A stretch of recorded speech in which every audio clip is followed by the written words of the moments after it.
So yesterday we got an angel candle, and yes, I'm going to name the candles after celestial beings since the God candle, the plus 100% to 100%, is not here yet. Therefore, we had a tiny angel candle of 5%. This is not even a Jesus candle. But this was all based on fake news. Fake news which was started by Cointelegraph, and then the whole crypto Twitter just took it over, and in less than 1 hour the rumor was proven wrong because it was fake news. The ETF of BlackRock being approved was fake, and the only thing which happened is that Bitcoin pumped 5%. And everybody's saying that an intern at Cointelegraph probably made the $2.25 million on Rollbit. However, I have another idea. Yes, maybe the intern made that money. Maybe Cointelegraph itself made that 2.25 million, which we could see. But I think that there is a bit more to it than we would think. And I'm gonna tell you what it is, what I'm thinking about. I just give you 1 second to put on your tinfoil hat because this might sound conspirational.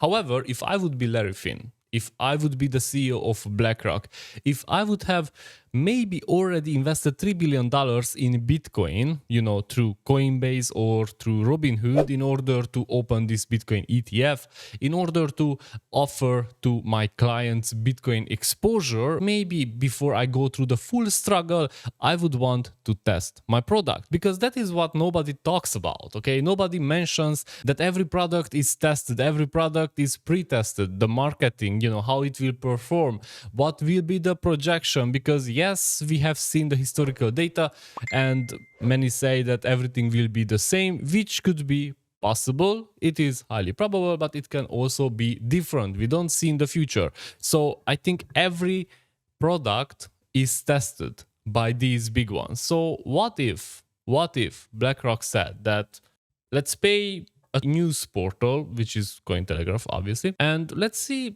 how the market reacts. Let's see what will happen when we will have the Bitcoin ETF approval for real. Just one news, and Cointelegraph did that.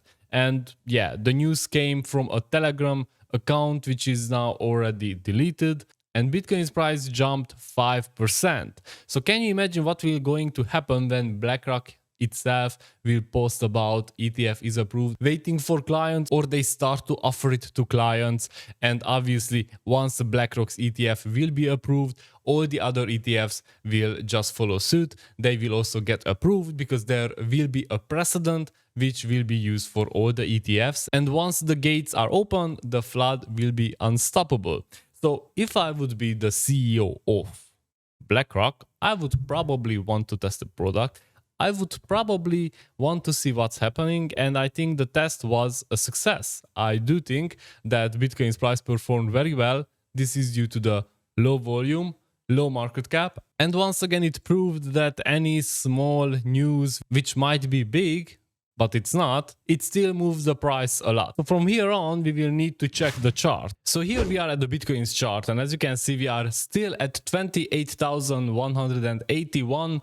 Probably it will change by the time you see this video. However, we can see that right now we are at a clear uptrend, okay? And funny thing is that we are still in this pattern which I drew before. However, we don't see a break of the uptrend. Now with this big wick, we can kind of think that many people entered the market, okay? I don't think that many people sold it or could sell it at $30,000. However, probably many people entered. I do think that this crash back, obviously, it was the realization of the fake news. However, this might have changed the trend, and this might have changed how people will see Bitcoin. Because right now, even though everybody thinks that, okay, fake news, everybody is going to dump and just leave, people see that only one news or one claim of the Bitcoin ETF can move the price a lot.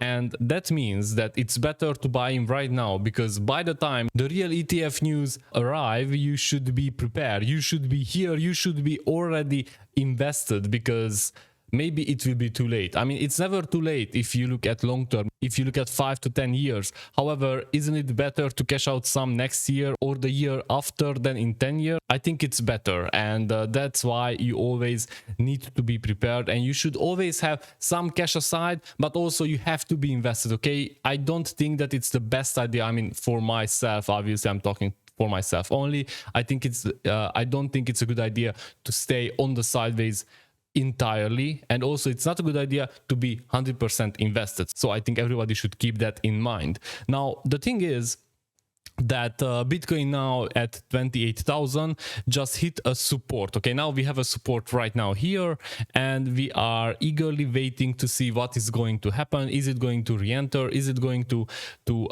push down and create a lower low, or is it going to confirm with a higher low? Right now what I am waiting for, or maybe the two options, is one is something like this and attacks the 30 again. We will see what happened there.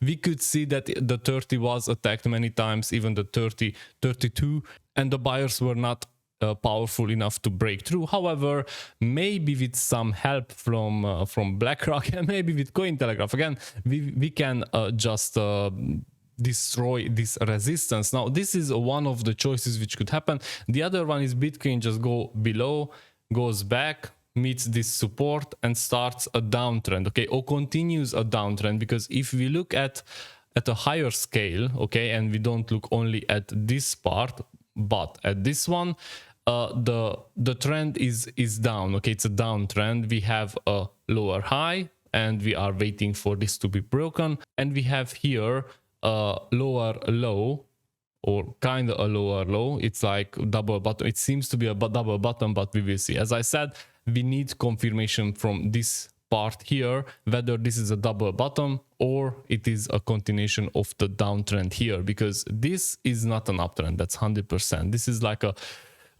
correction or a consolidation which is waiting for further instructions from buyers and sellers. Now let's go forward and check Ethereum. So for me, Ethereum triggered one of my buy zones, and that was the 1520, something like that. It went up obviously, and now we are coming down. Same thing as Bitcoin. There is no big magic here.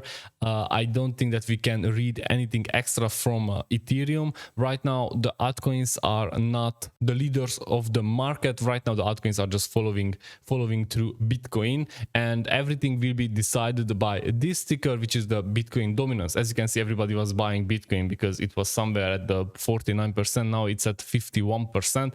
I still think that the dominance will probably go up to this level, to 60%, and when we reach here, altcoins will probably bleed in this time, okay, in the I don't know how many days, months will be, but altcoins probably won't move too much. However, when we reach this level and the dominance starts to fall, that is when altcoins are going to rip. EGLD $24.86. It's just unbelievable that on EGLD there are so much selling pressure, okay? It's just it's getting annoying, to be honest. I mean, can you see this week? It's from 25 to 29 and it barely went through the previous one. Now this is not a bad sign, okay? This is not a bad thing, because it seems that there are buyers already invested. The price is trying to react, you know, it is trying to you know, make it even with the supply and demand, with the scarcity. However, something is pushing it down, and that something is probably the big sells by, I will let you comment by whom. Therefore, we are still waiting for this line, for this trend line to be broken, because as you can see, every time we go through, the price just returns. And I want to say that it makes a lower low. However, that didn't happen the last time, okay? The only thing which gives me less confidence is that we also didn't make a higher high, okay? I don't really consider this a higher high. It could be, but I don't think that this will drag us out of this pit. We do need a nice confirmation, something like this, or maybe spending more time and something like that, okay? We need something like that. This will not help us too much. I think this pump is also because X day. I was hoping for a bigger pump about X day or before X day. It is happening in 2 days, 3 days. I don't know what will be the announcements, but I don't know if you remember last year, the price pumped from 40 to 60 maybe. That was like a 50%, and during X day it was going down. Maybe it's because of the rebranding. I don't know.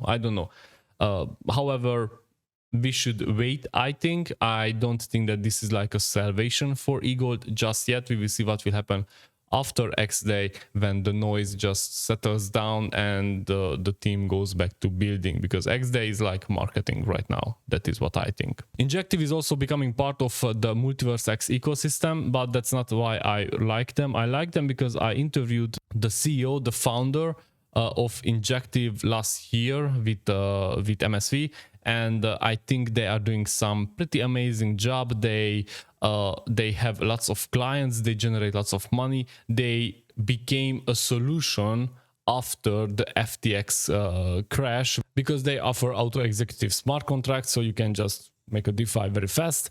Therefore, yeah, Injective is a good one. And also, if you want to check, let's just go to the, we are on a 4 hours, so we were in December 22 here. So I think Injective is one of the biggest gainers. If you don't account for meme coins, it went up almost 6x. So from 1.22 to 7.9 where it is now, and it went up to almost $10. So Injective is a strong project, and I do think that it should be at least a small amount in everyone's portfolio. At least I have it in mind. So that's pretty important. So don't forget that this week is X days. Everything is starting on Thursday. It will continue on Friday and until Saturday. I am not going to be there, unfortunately. Maybe in another video I will tell you why I won't be there. But right now I want everyone to enjoy X Day, those who are there. Make sure that you breathe in everything which you hear there. I will also try to follow everything online. I hope that there will be huge announcements. I hope that there will be very important announcements, which consists of everything, not only tech, but marketing, innovation, and everything what needs a project to go forward. Hope you like this content. If you did, subscribe, and yeah, I see you in the next one.